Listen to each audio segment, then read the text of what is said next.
All right, everybody, we have the one and only Guido Palazzo today. On the Ethics Experts, we're going to be talking about the new book, The Dark Pattern by Guido Palazzo and Ulrich Hoffrage. This book is awesome. This has, the big scandals that we've heard about, like Theranos and Wells Fargo and the Volkswagen Dieselgate, and a bunch more to get you interested in you thinking about these big things. But this team of authors dives into their concept of the dark pattern. They're going to talk about how rigid ideology, toxic leadership, manipulative language, and a bunch of other things end up driving the cultures that we're trying to resist. And we can use these concepts, as we talk about in the show today, we can use these concepts to know what to look out for, what to prevent, and how to make these things that we kind of start off talking about how these are not just sociopaths doing all of these things. This, the road to hell is paved with good intentions. And there are a bunch of normal, average, moral people doing what is in their best interest and, not knowingly, creating a huge scandal, how we can build cultures to be a bright pattern. And we talk about things like speak up cultures and whistleblowers. And there's a difference between those. So listen up for it. We talk about how the bright pattern includes building structures around defending against retaliation, celebrating the things within your culture that represent resistance to these ethical swayings that lead to scandals, and a bunch of other things. You got to check out the book. I loved reading the book. And you know what? This will be a great appetizer for you going through the show today and learning from Guido about the dark pattern, his book, and the concepts that can help us lead better ethical cultures. Let's check it out. Welcome to the Ethics Experts, where we're elevating ethics and compliance and HR to the strategic level it's supposed to be. Hey, what's up, everybody? What's up with you all of you Ethics Experts fans, and to those select few of you who are already an Ethics Experts subscriber, welcome back to the show. We're so glad you're here. And all the rest of you, that's what you get if you subscribe to the Ethics Experts, an extra and a special and an extra special welcome at the start of each show. We're really excited to jump in today.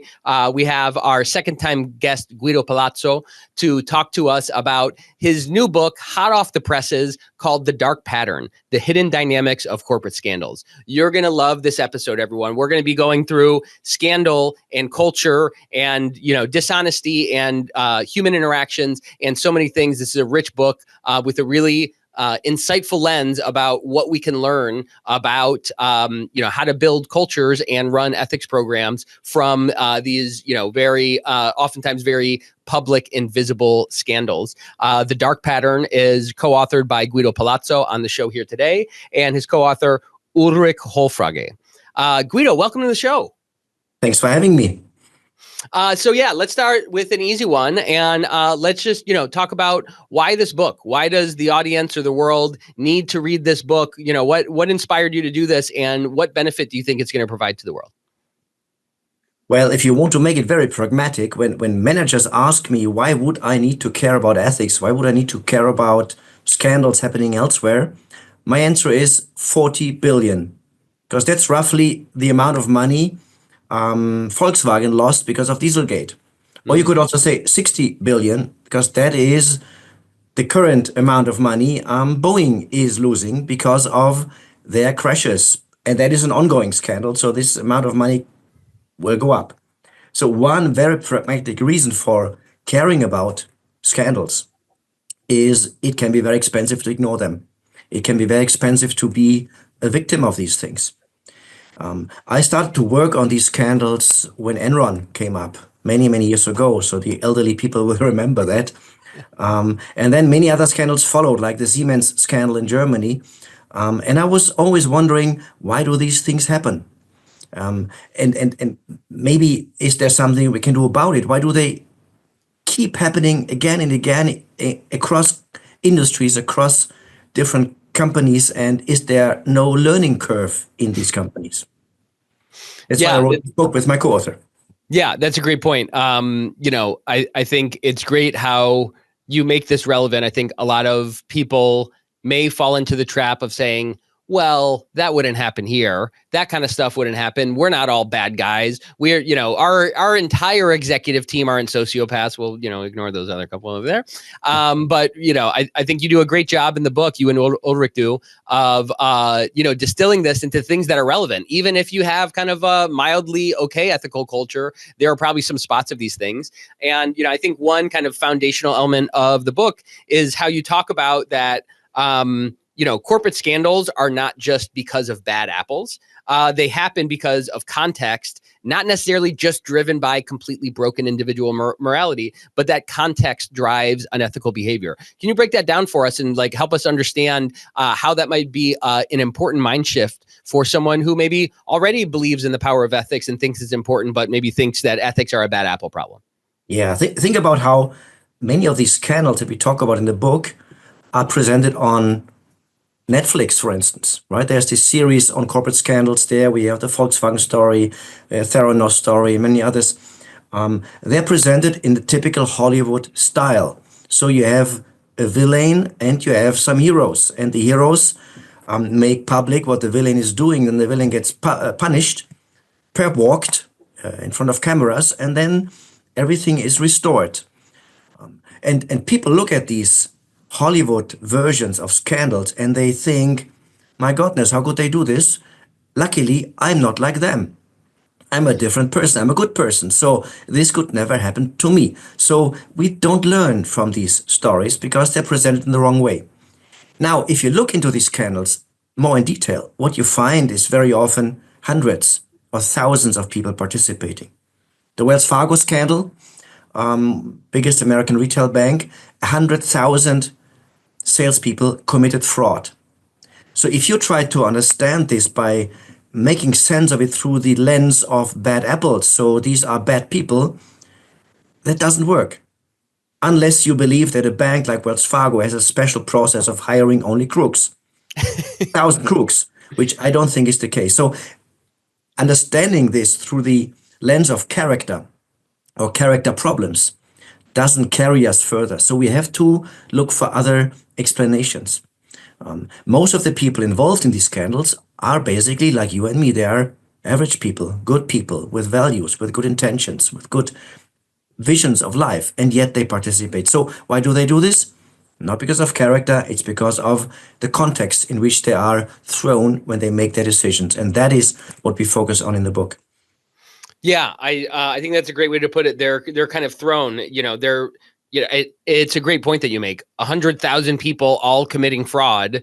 It's hard to say they were all completely morally broken, right? And they're thrown for this. And I don't know if you're familiar with this concept from C.S. Lewis called The Inner Ring, but he has this concept that, it's kind of a similar kind of drift into immorality that's driven by inclusion or exclusivity. And someone says, well, I want to get there and I want that thing. And it's kind of a series of compromises that some people make wittingly and unwittingly. But, it brought that concept to mind because, what is there? There's a saying that says, the journey to badness is paved in good intentions, right? Someone is, they want a promotion or they want to provide for their family or they want status or whatever it is. That in certain contexts, those are fine, but in the wrong culture, they can be kind of duped by that. And you provide a certain angle on that where you say that when bad things happen, usually people like us are doing it. And you tie that to this illusion of superiority. So how does that illusion of superiority drive ethical decision making? It's a combination of two things. The first one I mentioned. So we look at scandals and we think this is happening because they are bad people. We attribute behavior to character. That's step number one. Step number two is we have a particular idea about our own character. We think we are by and large good people. Not only good people, we think we are above the average moral. So if you would do an anonymous survey among people and would ask them, how would you rank your own morality? Are you better, worse, or more or less like other people? Most of us would tend to believe we are better people than others. And if you combine these, most people are better than most people. Exactly, which statistically doesn't make much sense. Yeah, but it's what we believe. And even in prisons, if you ask prisoners, there's research on that, they would also believe they are better people, better than the average. So if you put And their moms probably also think they're better than average too. we all do. We all do. And if you put these two things together, we believe bad things are done by bad people, and I am above the average good. Of course, I believe it will never happen to me. But guess what? The same is probably what all these people thought who are then engaged in the wrongdoing in all these scandals that we read about in the news. Yeah, it's I think that it happens on an individual level and it gets collated at a group or a corporate level. And I think that part of what is such a salient lesson from your book, The Dark Pattern, is that we should all push ourselves to be more vigilant than we actually are. Because if this illusion of superiority, you say, well, I'm not someone who's going to make morally compromised decisions, or our team is good and they're not going to do that. I don't have to worry about it. We have a pretty good culture. You're likely to be blindsided by this. And Yes. Part of what I took away from this is we should have a heightened level of vigilance as a leader, CEO, chief compliance officer, as maybe a middle manager who runs a team and is part of a broader lattice work or a network of individuals. Since it is so much more likely to happen in kind of an average moral group, we should be more vigilant than just, it's not just cartels that, commit crimes, a bunch of well-meaning people do. So I'd love to, step into your kind of broad framework for the dark pattern, where you have kind of these key things that drive, that kind of add up to and drive toward these scandals. You mentioned rigid ideology and toxic leadership, manipulative language and corrupting goals, ambiguous rules, slippery slopes. So we don't have to go through all of them, but just help us understand the framework, because, I think that, to me, someone could have 7 of the 9 things and still fall in something, but these things compound. And I think they're all kind of part of this dark pattern, right? They're these things that we don't see and we don't realize. It's not like the CEO says, hey, I want everyone to steal a lot this year, go do it. But these things, add up, maybe like a sickness or, maybe like a lack of health, small things on their own might be fine. But these things in the dark pattern add up to something that becomes much worse in our cultures and can lead to one of these $40 billion events. Did I describe that okay? And how would you like to dig into that? If a scandal happens, luckily you have tons of documents. You have court documents. You have journalists digging into the story, writing books about this. You have people who were inside who talk about what they went through. There's a lot of information. So what we did is we looked into that information for numerous scandals. And we were asking ourselves, is there something that you find again and again? Is there a kind of repeating pattern across scandals? Because if there would be such a pattern, you can see it coming, right? And we believe we found such a pattern. And you mentioned some of these elements of this pattern. It's a repeating pattern of leadership and cultural and structural aspects that occur behind the surface of scandals that look on the surface very differently. So Dieselgate is about a filter technology that is fraudulent. Theranos is about a blood testing machine. The Tour de France is about doping. Wells Fargo is about committing fraud on customers. So it's always something very different. But behind that different illegal practice, there's the same things going on. And that is what we write about. Yeah, that's great. Maybe we could talk a little bit about how, maybe just to dig in on 1 or 2 of these, how important language is for this, because, it seems like you talk about how often when some of this unethical behavior is maybe becoming, people are becoming aware of it, people may rationalize parts of it or something. And the language with which people address these things can be one of these things in the dark pattern that can contribute to, like we've said, average, generally average moral people committing, this surprising scandal. So how does that, manipulative language play into it? And is it always intentional? There was a bunch of colleagues who a while ago published an article where they went on Glassdoor. Glassdoor is this website where employees can leave anonymous messages or statements about their company. So they went onto this website and they were wondering, when we take companies that had a scandal and we go back in time and investigate what people write about their company compared to other companies that did not have a scandal, do we see a change in language? Do we see that as they move towards the wrong behavior, the language of people changes? And that's what they found. So the companies that had a scandal had different types of words being used, different types of sentences appearing suddenly that didn't appear before. For instance, they talked more about unfairness. They talked more about the toxic climate, about goals they could not achieve. So all the things we find in our pattern occurred in the language. Sometimes we believe language is innocent. We just use it to describe stuff, but that's not the case. Language is something that describes and creates the world. To give you an example from one of our analysis, the CEO of Lehman Brothers, with the bank that went bankrupt in the financial crisis, the only one that went bankrupt, the CEO of that bank, he used to say, you have to cut the throat of your enemies. And he was giving to his people plastic swords. Cut the throat of your enemy. And the enemy was not Goldman Sachs. The enemy was not JP Morgan. The enemy was the trader next door. Because at the end of the year, 20% of them had to be fired. So I, in order to survive, had to be fighting my own colleagues. You create a climate, an internal climate of war. So war language is something that appears across the various testimonials of the Lehman Brothers story. The CEO and all these people inside tended to frame what they were doing as warfare. And if warfare is what we are doing, well, then psychologically, what it does is it gives us the impression that rules don't count because we are in a war. So one of the languages that you find in scandals is aggressive language, fighting language, war language. Another language you find is euphemistic language.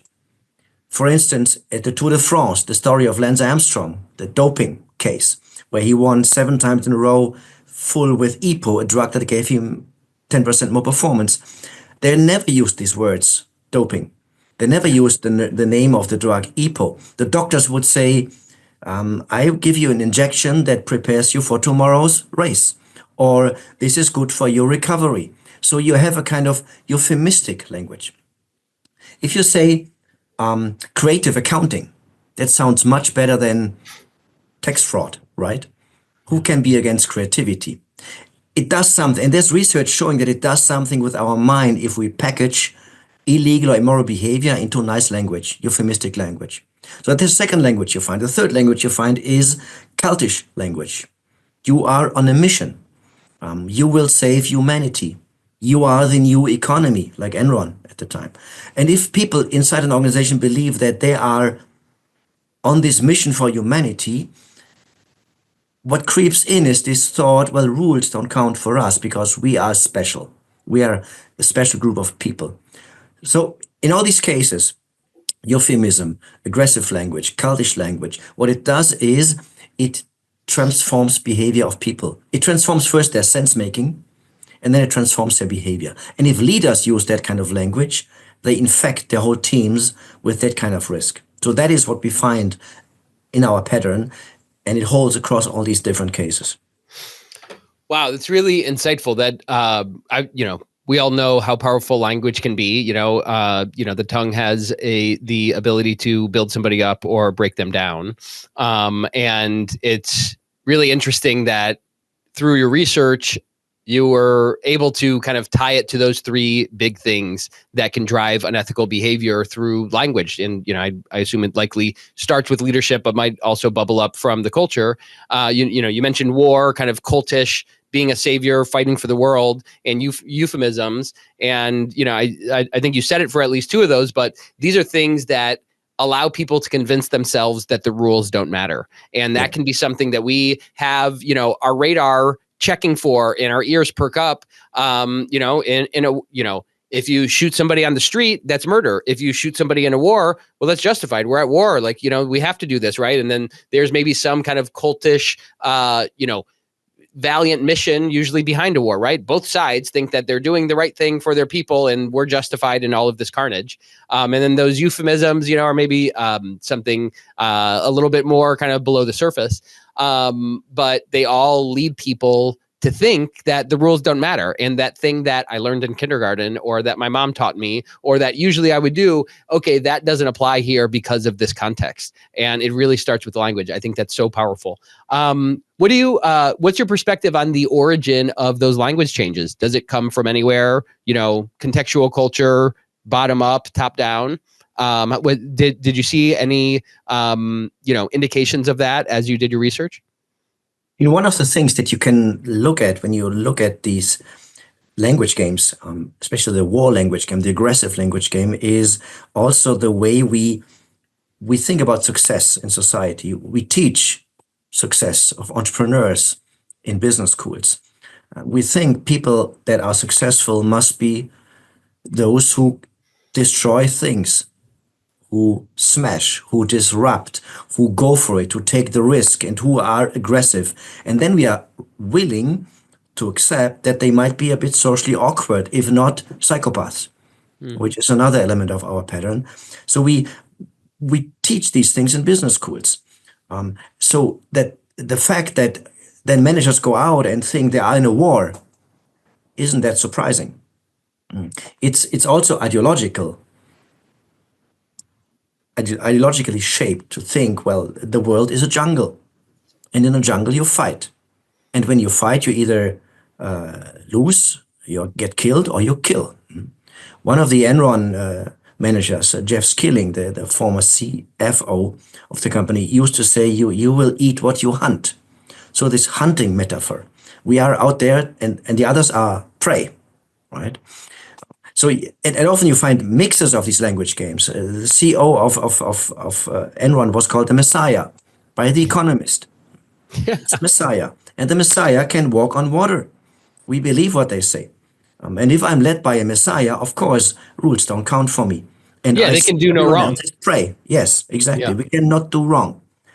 So it creeps in very often through the belief systems from outside. It creeps in through managers who have learned the wrong role models, and then it spreads like fire in the organization. Yeah. And I imagine there's a piece of it where in isolation or in the conception of the leader, they could keep that contained and say, well, we're going to war, but I mean it this way. When I'm saying it, I mean it this way. But then when that echoes and gets repeated throughout the organization, right, that, there's this game of telephone, right? It gets reinterpreted each time. And at some point it gets to somebody and they say, okay, so I can do whatever I need to win. You know what? He's probably asking me to do that and he just can't say it. And so I can do it this way. And, I imagine there are probably some people involved who were part of it and didn't think it would go this far. And if you lead your team with language that's angled in the right direction, then ultimately that narrative can get out of your control and people interpret it themselves. And that's why, like we talked about earlier, we need to be so vigilant because, these things could happen to any of us, so to speak. And that's the point. I don't think that any of those CEOs in these companies with a scandal had the intention to push people to break the law. Mm-hmm. They just thought, I have to be a bit rough so that they work harder. I have to give them goals they cannot achieve so that they are motivated. I have to speak in that way so that they are really scared that if they don't come with solutions, they're in trouble. But they never probably thought that my way of leading them will lead them to break the law. And that's why very often if these people get arrested, they're shocked. You see it on their face when they get arrested. They're shocked by themselves. How could I do this? How could what I did lead to this kind of situation? Yeah, that's interesting. I don't want to debate it, but I've just, I've thought about that a bunch of like, well, was the leader trying to dupe everybody into this thing to their own benefit. Like I think there's room to consider that in the Theranos example. And, there's room in a bunch of these other ones that it's just a layer of a bunch of these different things. And, it kind of it got away from them. They maybe lost control of it and didn't realize what's going on. But either of those could happen. So, that's why it's important for all of our readers to read The Dark Pattern so you can better identify this slippage and get it back in control before it leads to a $40 to $60 billion scandal. So one other thing, and then I want to kind of move on in a different direction. These companies have been issued massive fines, right? Billions, tens of billions of dollars. And they didn't necessarily destroy the companies involved. And now there's talk, similar or, maybe in a related way of how do we like disincentivize this stuff and put fines on people. And there's even talk of making the chief compliance officer the one who's going to bear a fine if something goes wrong anywhere in the organization. So do these consequences deter future unethical behavior? Or, if they do or don't, I'm sure it's a nuance. How do like threatened consequences and the fact that someone else just paid $40 or $60 billion, how does that prevent the next thing from happening, if at all? For me, the most challenging aspect of all these scandals is that very rarely does one of the top managers pay a price for it, go to prison, for instance, right? Because you don't go to prison for creating a toxic work environment in which people are terrorized and do whatever it takes to survive. You go to prison if you break the law yourself. And the link between your creation of that culture and their behavior is a bit shaky from a legal perspective. So you might do something that is morally wrong, but to prove that you broke the law yourself is very difficult. And that's frustrating because as long as leaders will not go to prison for these things, nothing can change. Those who go to prison are the ones in the middle of the organization, the ones who execute the orders or who interpret the pressure in a way that they think my boss wants me to gain this project at any price, right? And people in the middle, they are vulnerable to these things, to these pressures.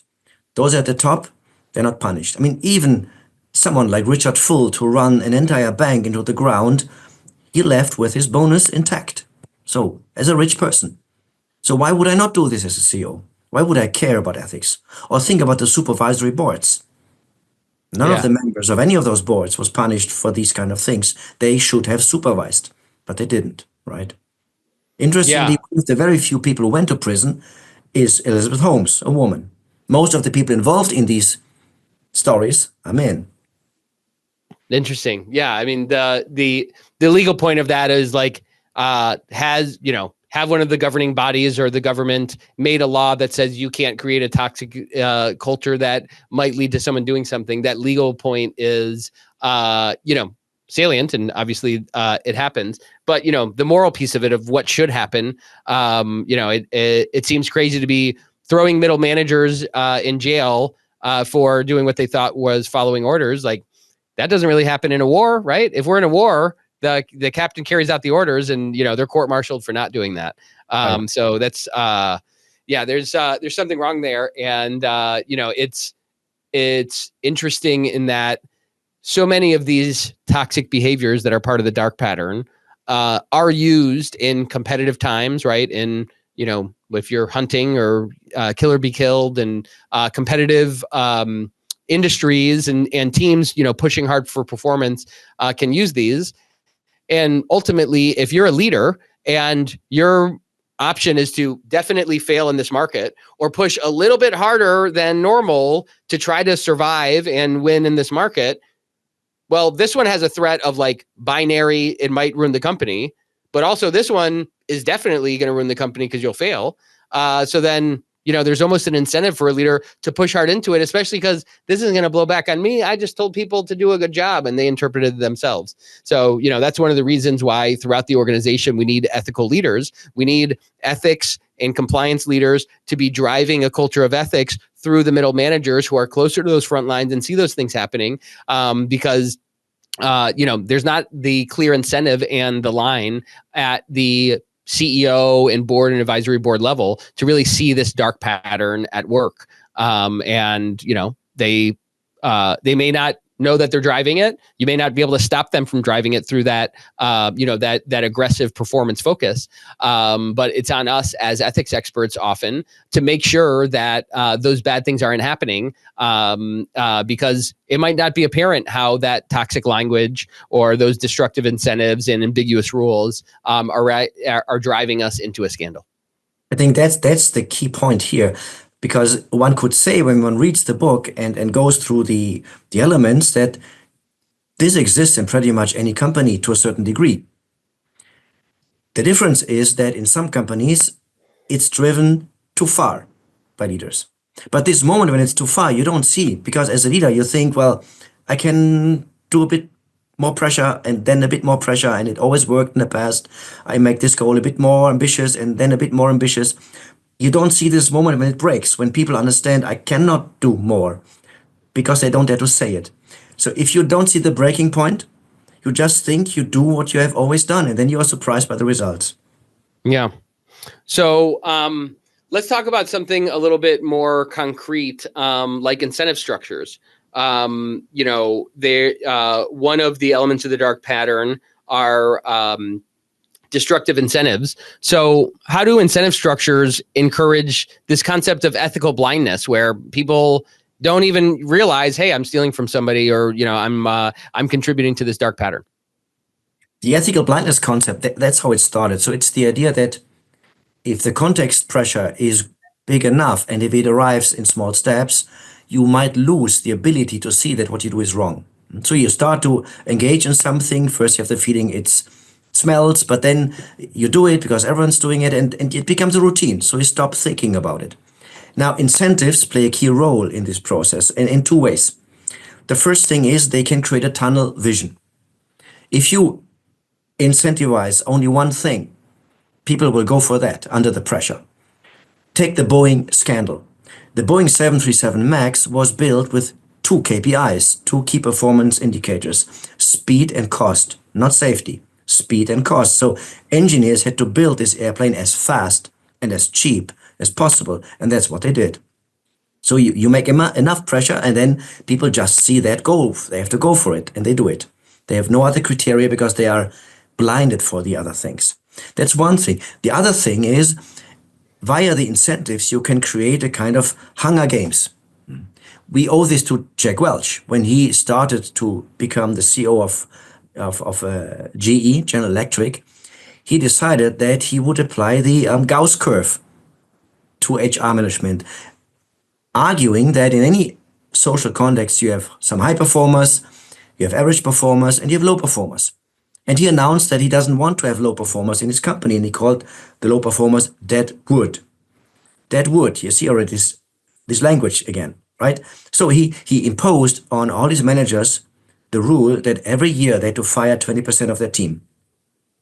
And if I know, as a member of a team at GE, that 20% of us have to go, I will do what it takes to survive throughout the year, because you don't want to be in that place. You don't want to be the low performer. You don't want to be humiliated, fired, and lose part of your identity, right? Because you're nobody anymore. You fight to survive. And if I fight to survive, it means I don't cooperate with the others. There is no cooperation. There is just fighting. So that's what incentives do. They create a tunnel vision, and they create this fighting for survival. And that is, again, you find it in any of these scandals, the Wells Fargo story, the Boeing story, Theranos. You pitch people against each other, and they kill each other. Yeah. Yeah, it's really interesting. That incentive structure reminds me of this concept of survivorship bias, which to me, I conceive of, thinking of the antecedent, or what am I not looking at here? And you use the example of if you're just focusing on speed and cost, then quality is not in there. To me, that's like a standard triad of trade-offs, right? It happens in food, and it happens in the work that I do, and writing a paper or whatever it is. It sounds like one lesson we can take away from this is, as leaders, maybe not a sales leader, but you're a compliance leader, kind of figuring out what the goals are and saying, hey, what isn't in here? Because the thing that's not in here is probably something we could be blind to, probably something that whether people are doing it intentionally or not, they don't have to optimize that and leave it off and figure out, that use that concept of survivorship bias, which is, a pretty stable concept in human psychology, to kind of figure out what you might be blind to that can be explicitly and objectively in your incentive structure. And then, that other concept of, just, that kind of Hunger Games piece, you don't have to use war language. You don't have to call people dead wood. If, people are going to your point, lose their identity for not following this explicit guidance or getting at this explicit rank, then, that can cause that ethical blindness. And I think it's interesting. I'm wondering if you feel this is relevant. I know that there are scandals in, physical things like the Volkswagen scandal, and in more ethereal things, like, blockchain or whatever it might be. But you brought up the concept of identity. And ultimately, when we're running a corporate culture, and I think that as ethics leaders, we are major contributors to an ethical culture, identity plays a big role in that. And so I'd be interested in your perspective on how these things like ethical blindness or these dark patterns might be different between a more kind of physical product that you deliver or knowledge work. Because I was having a discussion with somebody about how so much in knowledge work, the product of your work is not so tangible, so that it has a tendency to be bound to your identity more. And I wonder if that concept of identity and kind of knowledge work versus physical products, do you see any of these things in the dark pattern kind of being more or less impactful in that dichotomy? It's interesting because in a lot of these scandals that seem to be more hardware problems, like the Dieselgate, like the Boeing crashes, it's actually lines of code. It's people who are doing something immaterial to counterbalance a material problem. So Volkswagen and Boeing, they both had hardware problems, right? The new Boeing 737 MAX had aerodynamic problems because of the new engines. Volkswagen could not build this filter technology. So instead of solving the problem on the hardware level, they found a software solution. And software is more abstract. So whenever you have layers of abstractness between what you do and the consequences, I would assume it makes it much easier to morally disengage, to not feel anything, because you're just coding. You're just doing the little line of codes for a function of a diesel filter, and you don't feel anything about it. So I wouldn't say that there is this clear difference between the hardware and the software in these kernels. There's always layers of abstractness that make it easier for people to commit fraud or bribe or even harass. Yeah, that's interesting. I love how you put that. That there's those layers of abstraction can make it easier for one of these things to slip by or someone to explain it away. Because to a certain extent, I don't know, if you're building a table and one of the legs is 8 centimeters too short, you can't explain that away. It's like right there in front of you. But if you have some code that like, hey, it kind of gets to the answer, then it's a little bit easier to move past that. And I think this is critical for, our auditors and our risk assessors and our compliance team. It's harder to objectively rate those things that have those abstractions, which again, should raise our antennae and raise our vigilance for this. Thanks for that. I love that perspective. Maybe if I can add this one point, if you had many people who work together on something like this airplane, this filter, this blood testing machine at Theranos, if you have many people working together, everyone is doing a little bit only, right? So I can always shift the blame to someone else and say, well, I did only that and I did not more. Someone else is the one who is having the overview, not me. So the more we have a division of labor, the higher the risk that people just do not accept their moral responsibility. They disengage. They do it without thinking. Yeah, it's easier to divorce yourself from the full outcome and say, well, I'm sure someone's going to QA this, or this wouldn't get approved if it was wrong, or somebody will compensate for this later. That a large group of contributors can also get us caught off guard by this. That's great. So you discuss how groups reinforce unethical behavior. I think this is such a huge point, Guido, and I'm so glad that you had it in the book. How can companies create counterbalancing mechanisms to create that group ethical blindness? I think it's kind of related to the lot of contributors thing. But when if we're going to be vigilant about this, if we're going to try to identify things in the dark pattern, and we see that kind of group think going on, how might we be able to counterbalance that? I think there are two things that are decisive when you want to stop something that goes in the wrong direction towards this dark pattern. You need people to feel free to speak up, because in any of those scandals, someone spoke up, at least someone. At Wells Fargo, 3 people wrote emails to the CEO and to HR and said, what we do is illegal. They were all fired. And if you fire people who speak up and the others observe that, no one will speak up again. So you need to create a context where saying to your superior that something is wrong, that you cannot achieve that goal, that a certain practice is illegal, whatever it is, that should be normal. That should not even demand courage. But that is very difficult to achieve in a company. Wow, that's great. I want to pause on that. Sorry, please hold your thought. But you said we should strive to build ethical cultures where speaking up doesn't even demand courage. It should be normal. It should be normal that I do not have to weigh risks against advantages when I go to my superior and say, I cannot achieve my goals. If I have fear because there is some threat in the air that something that can happen to me, that's not the right moment and the right culture for speaking up. And I will not do it. If I feel it's risky, I will not do it. I mean, think about if you have children and you tell them when they come home with a bad grade, you can come to me, you can dare to come to me. I'm happy that you had the courage to come to me and showed me your bad grade, because the message behind it is that's risky for you. That's why it requires courage. I could punish you for that. This meta message shouldn't be there. There shouldn't be a risk. It should be normal that my children come to me and say me something that is unpleasant, or that I go to my boss and tell him or her something that is unpleasant. But I have rarely seen companies where this is the case. Most of the time they struggle with the fear that people have that if they do this, something will happen to them. Yeah. So that's the first point. The second point is we also have to learn to speak up for others.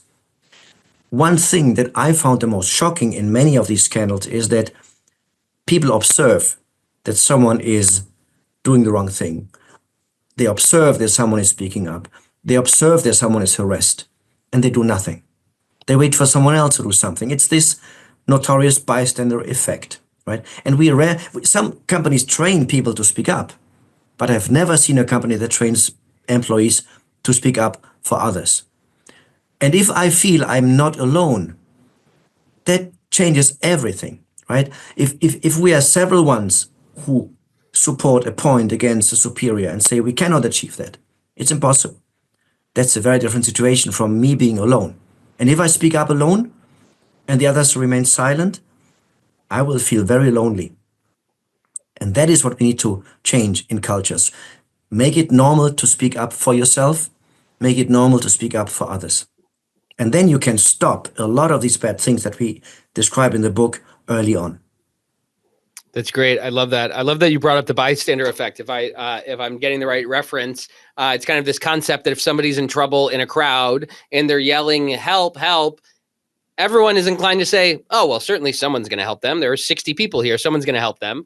And I think one way I heard it described was that, if someone needs help, you say, hey, you in the yellow jacket, I need you to come help me. And that singles someone out from just being a bystander to being involved in it. And we need to use that type of thing when we're building ethical cultures and we're building a speak up culture. I think that there's a great kind of social human element here where there's one thing to say, hey, you should be brave and you should do the right thing, even to your own possible detriment and risk, right? We have to understand that those are there and we can address that type of thing.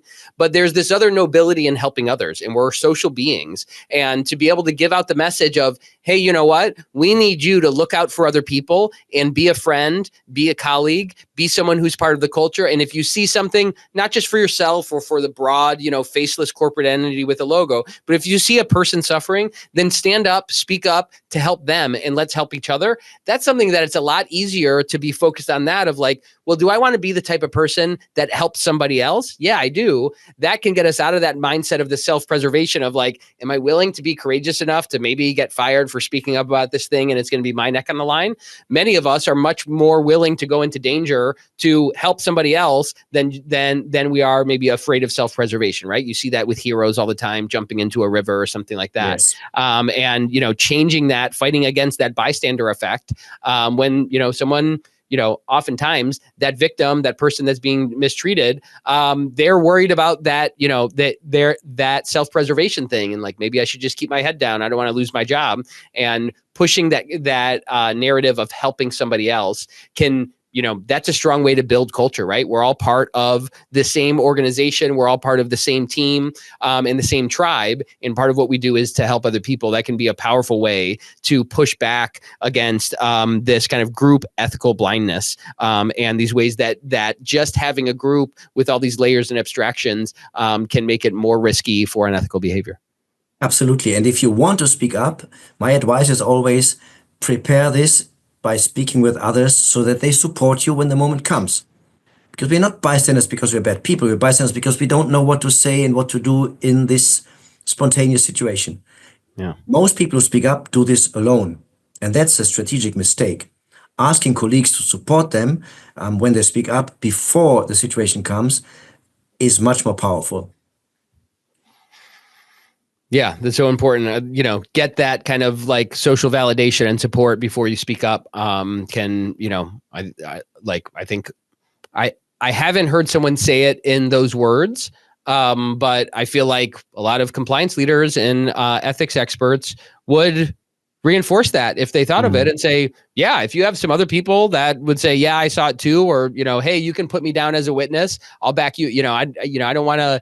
I don't want to have my name on it, but I don't want to be the one reporting it. But if someone's interested and going to like honestly look into it, then yeah, I'd back you up. And that can break down. There's always an adoption curve for anything, right? For people using technology or people trying, a new food. There are always some people who are going to try it first, right? And in a speak up culture, those people who try it first are people with a strong, moral dissonance or people who are courageous or whatever. There's some people on the next segment of that curve that would speak up and step into it if it felt a little safe. So we try to do psychological safety, or if there were ways to do anonymous. So those are going to be your anonymous reporters, or if they have that social cohesion and say, hey, there are 3 or 4 of us that are, telling Alice over here, when she puts that report, we've all grumbled about this in the break room. But there are 3 or 4 of us who are saying, hey, you know what? You can put us down as witnesses. If you're courageous enough to do that as the first adopter on the curve, then, we'll back you up and we can be in this together. There's power in those numbers. And that's a great way to drive this culture to, again, try to fade away the dark pattern that is inherent in groups who are only doing a portion of something. Absolutely. So let's talk about whistleblowers. In regard, you brought up the Enron scandal. That was kind of a formative scandal that was happening right as I was graduating high school and getting into college and learning finance and accounting. So for some of you, I'm dating myself, and for some of you, you're like, you were just in college, whatever. We had the Enron whistleblower on I think our 100th ethics experts episode, so talk to me a little bit about what role you've seen those whistleblowers play and how things like cover-ups or lack of protection have, maybe allowed these things to go on beyond that, or in some cases that whistleblower was the catalyst for this thing coming to light. I think that the interesting thing about whistleblowing is that I know no case where someone who blew the whistle did not, before he did this or she did this, try to solve the problem internally. That's why I always make the difference between speaking up and blowing the whistle. Blowing the whistle is you go public with an idea, sometimes anonymously, sometimes with your name. You report to the police or to the media about something that went wrong in the organization, like Tyler Schultz did for Theranos, Sharon Watkins did for Enron. But all these people, before they did this, they tried to solve the problem internally. and they were humiliated, yelled at, demoted, or fired. Right? So that's what we spoke about before. If you react in the wrong way to speak up, what you produce is whistleblowers. It's unavoidable. And whistleblower is not what you want as a company. You don't want that to blow up in public. You want these things to be solved early on internally. But that again requires that you create a culture in which people speak up. And not only the culture, there's another element that's important. You need to protect those who speak up against anti-retaliation. So you have to protect them against retaliation by producing an anti-retaliation structure. For instance, I know a company that organizes a process in which someone who spoke up is accompanied by a coach from HR and compliance for 2 years. And they meet regularly so that that person feels protected and that person can talk about potential subtle retaliation, because no one will openly retaliate against that person, but maybe in a subtle way. So I forget to invite that person to a meeting. I tell the person to present on project 1, and then I ask them to spontaneously to present on project 2. So I do little things to do harm, but they're too small to complain about. So we need to protect people against that, and that requires structure. In the end, what avoids the speak up from escalating to whistleblowing is a culture in which stories go around, stories of successful speaking up. Because in the end, people who do not speak up do it because they heard other people who spoke up and were punished. So as long as these stories dominate, no one will ever create a speaking up culture. You need to change those stories, and the stories change by rewarding people who come to you and speak up, spreading that, celebrating that, and then you don't have whistleblowers because you don't need them in the end. Yeah, that's great. You know, those that some people just speak of a speak up culture as like our whistleblower line and things like that. But that's a great distinction that you make. Yes. Is, you know, you talk about a whistleblower as someone who takes it outside the company, maybe as a last resort, and it leads to regulatory enforcement, and then you're forced to fix it. And you want speak up to happen within the company so that you can address it before it gets too big and gets out of control. And there's some great recommendations that you have about, you know, having structure around retaliation, and, you know, protecting those people who speak up. And, you know, like I've heard it said often that culture is made up of what you celebrate and what you reject. So, you know, this concept of, you know, celebrating those people, rewarding them, and, you know, protecting them are ways that you can reinforce that behavior and really build a culture around it. So maybe one more, and then we can get to final thoughts here, Guido. This has been really awesome. I appreciate you and Ulrich writing this book and you spending this time with our audience. You talk about one scandal in France Telecom that to me seemed to really illustrate this like stress and workplace culture. And, you know, in that case, it really led to some tragic consequences. But what can people, you know, that's an extreme example, but a lot of people are, you know, talking frequently about, you know, people being stressed at work and work-life balance and, you know, managing how your work kind of spills over into the rest of your life. What kind of cautionary tales or lessons do you think come, you know, from that kind of toxic pressure from France Telecom or any of these other scandals?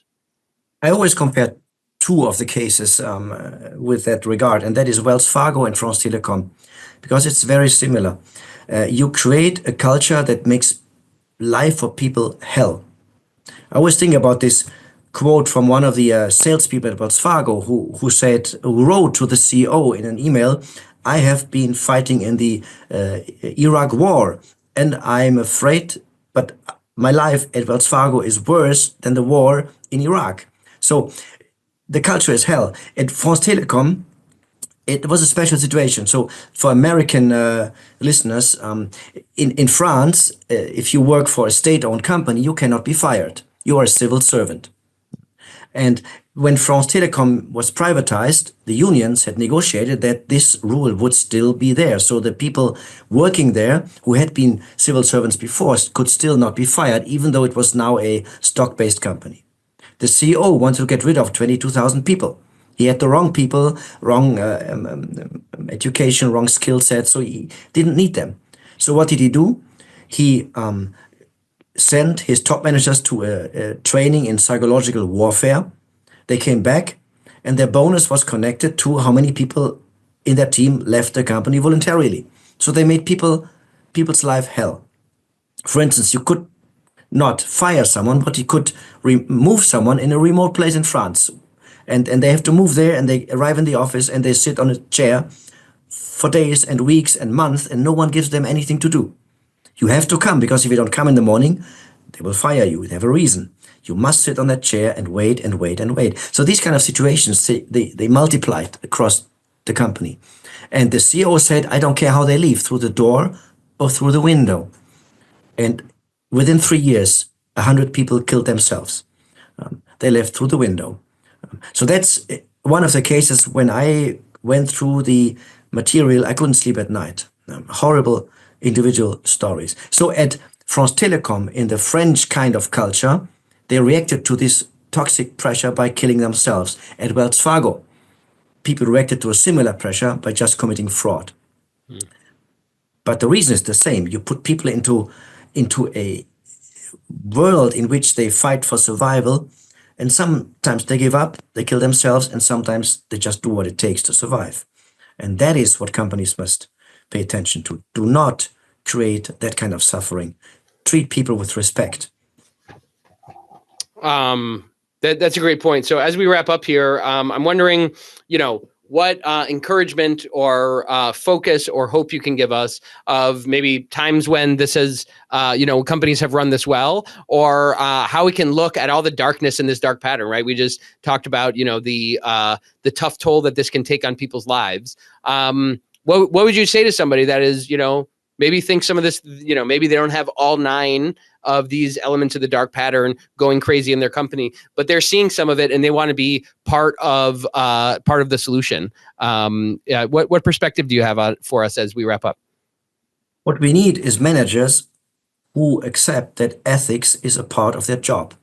And we have been teaching in business schools since decades that ethics is not part of their job. They're just maximizing profit. Mm-hmm. And ethics is for their private life. So and therefore managers often think that if they engage with ethics, they are seen by their teams as weak, because they talk about dilemma situations, about values, and they have not been trained in that. They feel uncomfortable, so they avoid the ethics discourse. But we know from research that if it is not normal to talk about ethics in a company, then people will not speak up. They don't know how to do it. They don't dare to do it. So the first thing a company has to do is to normalize talking about ethics. The first thing a leader has to do is to regularly practice that with their teams, to say, well, there's this scandal in this other company. Can this happen here? Or I have this dilemma situation. What do you think about it? Or we have this corporate value. How do we live that now in this decision that we are about to make? So normalize this discourse that trains people to talk about ethics, to understand the ethical dimension of their decisions, and then you have the foundations.